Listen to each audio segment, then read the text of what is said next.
Hey everyone, and welcome back. Today we're spicing things up a bit. Literally, we're diving into the world of food and how it can help you boost those IELTS speaking scores. That's right. We're taking a look at IELTS Band 9 Practice 3 and cooking up some answers to a common food-related IELTS questions. Exactly. We'll be serving up those key ingredients, those vocabulary words and phrases that can help you sound more natural and confident. So, um, are you ready to get this started? First up, are you any good at cooking? If you are, how did you learn? I think this is a great question to start with. It's a classic, and it gives you a chance to showcase your language skills from the get-go. All right, let's hear the first sample answer. Ready? Yeah, hit me with it. Yes. I consider myself quite competent in the kitchen. I've always had an interest in food, so I started experimenting with recipes from an early age.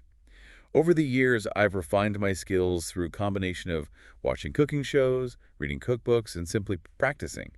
My grandmother, who was a fantastic cook, also taught me some traditional family recipes, which gave me a strong foundation. I enjoy cooking because it allows me to be creative, and it's a rewarding way to bring people together. Wow, that was a mouthful in a good way. Right. What did you think about the language they used?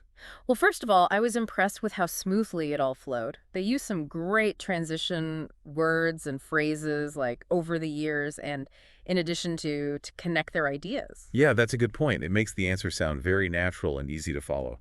Anything else? Oh. I also liked how they used the word competent instead of just saying good or okay. It shows a wider range of vocabulary. Absolutely. Using more advanced vocabulary like that is definitely a plus in the IELTS speaking test. It shows you have a good command of the language. Exactly. Okay, so what about the content of the answer? What did you think about that? Well, for me, I liked how they mentioned learning from their grandmother and those traditional family recipes.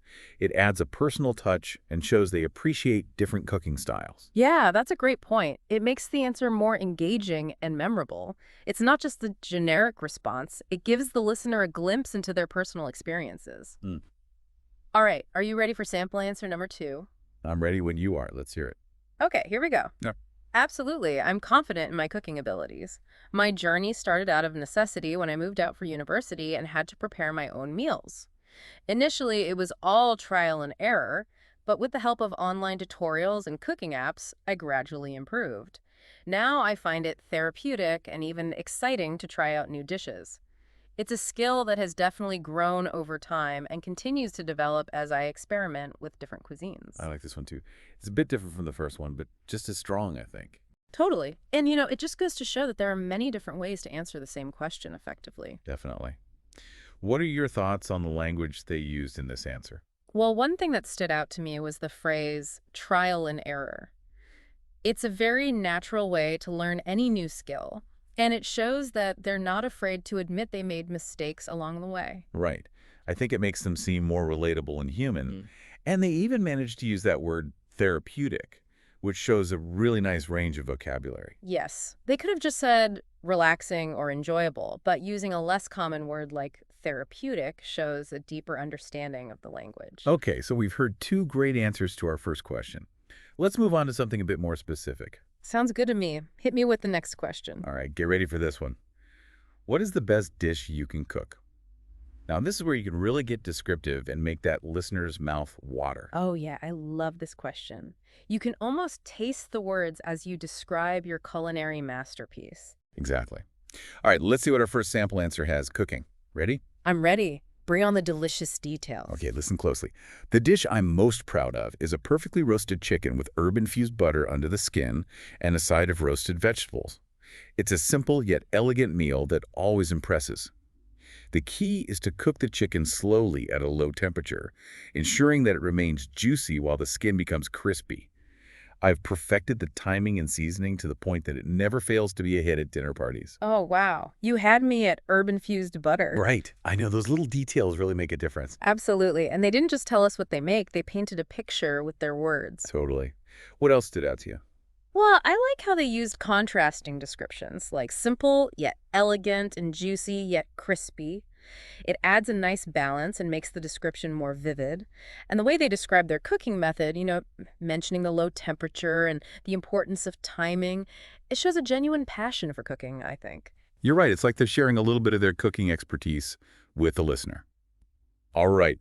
Are you ready to hear the second sample answer to this mouth-watering question? Oh, yeah, I'm ready for another culinary adventure. All right, bring it on. What's on the menu for this next answer? Let's see. Okay, here it is.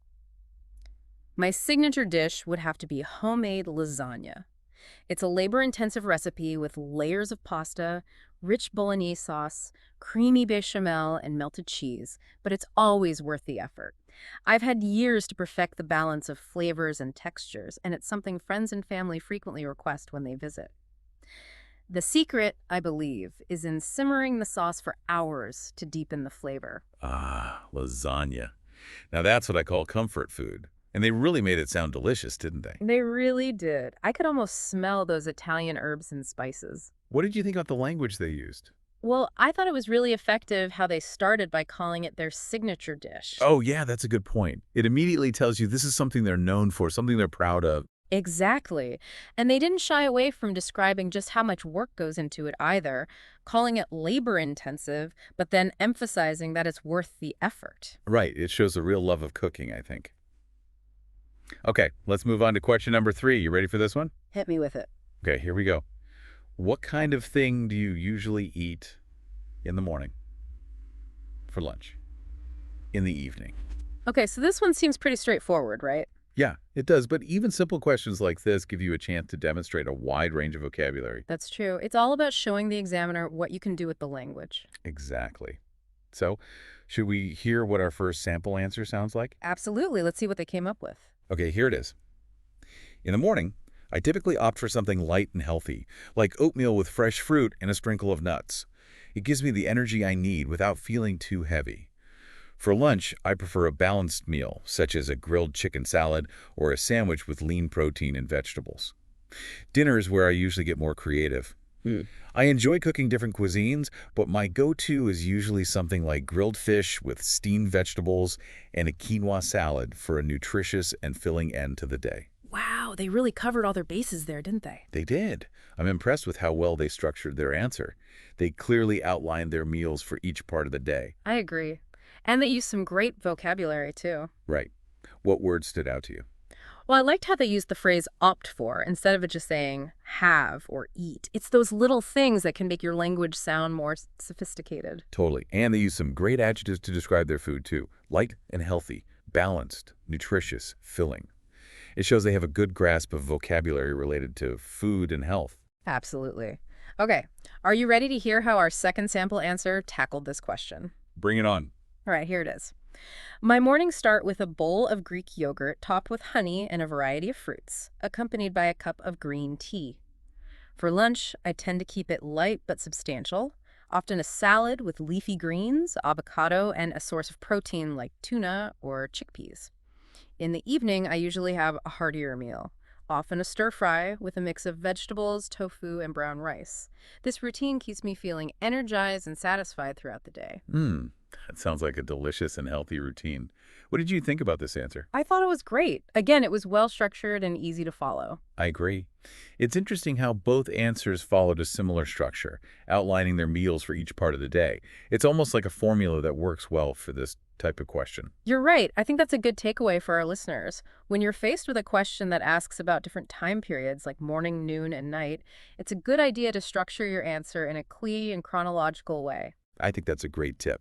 Okay, ready to move on to a question that's a bit more about you, not just what you eat. Yeah, let's mix it up. What's next? Okay, so this next one is all about your taste buds. Are you a fussy eater, an unadventurous eater, or an adventurous eater? Ooh, I like this one. It's a chance to talk a little bit about your personality and how you approach, new experiences. Exactly.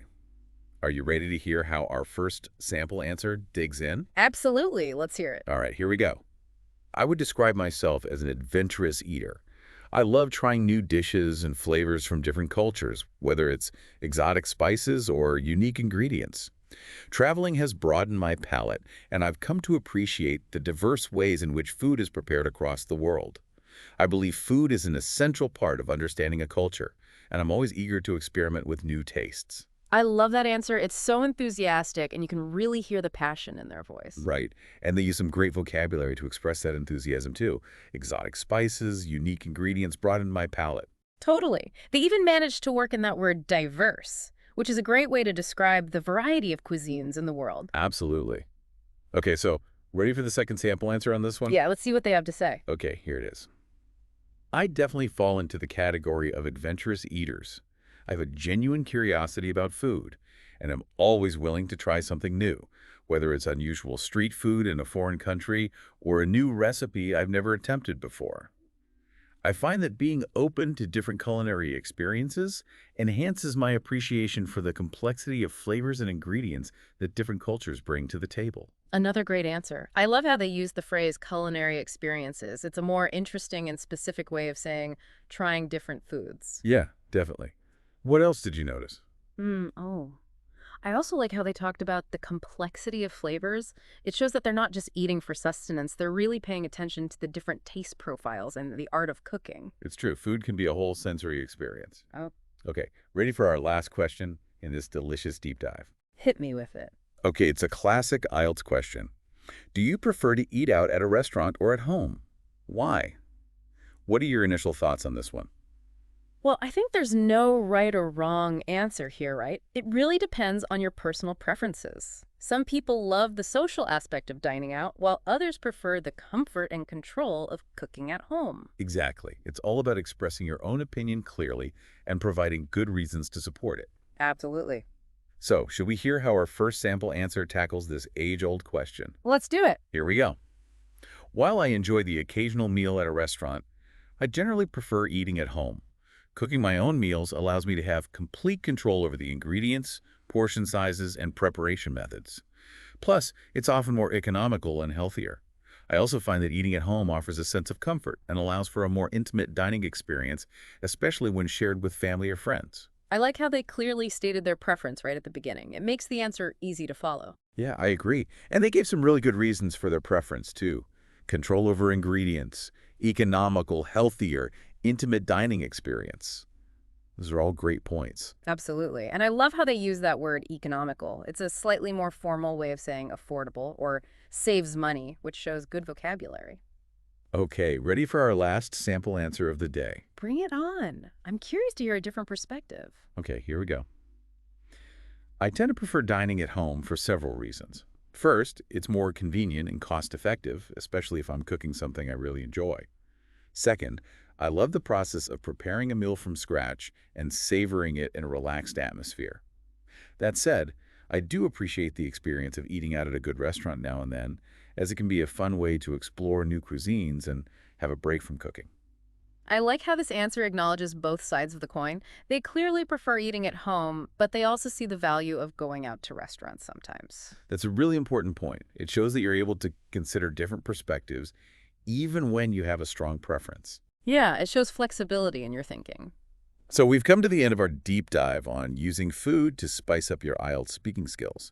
Hopefully you found it as appetizing as we have. Absolutely. And remember, practice makes perfect. The more you use these new words and phrases, the more confident you'll become in expressing yourself. Exactly. And don't forget to have fun with it. Food is something we all enjoy, so let that passion shine through in your answers. Until next time. Happy cooking and happy speaking.